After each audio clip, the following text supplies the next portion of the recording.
আজকে আমি করব মিয়ামোর ভার্সেস মঞ্জিনিস চ্যালেঞ্জ। তার জন্য প্রথমেই চলে গিয়েছিলাম মঞ্জিনিসে। ওইখানে এতগুলো পেস্ট্রি দেখে কোনটা নেব বুঝতেই পারছিলাম না। তারপরে আমার অল টাইম ফেভারিট বাটারস্কচ পেস্ট্রিটাই নিয়ে নিলাম। তারপরে গেলাম মিয়ামোরে, ওখান থেকেও বাটারস্কচ পেস্ট্রিটাই নিয়ে নিলাম। তো চলো এবারে দেখা যাক কোনটা বেস্ট, মিয়ামোর নাকি মঞ্জিনিস। প্রথমেই দেখি এই মঞ্জিনিসের বাটারস্কচ পেস্ট্রিটা। এটা দেখতে তো খুবই সুন্দর, আর এটার প্রাইস নিয়েছিল 28 রুপিস।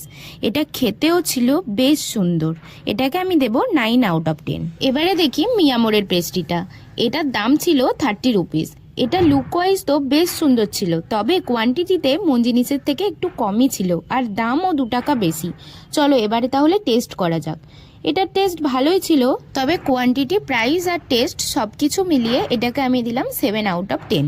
আজকের ভিডিওর উইনার হলো কিন্তু মঞ্জিনিস। তাহলে মঞ্জিনিসের সাথে একদিন সুগার অ্যান্ড স্পাইসের চ্যালেঞ্জ করব, কি বলো?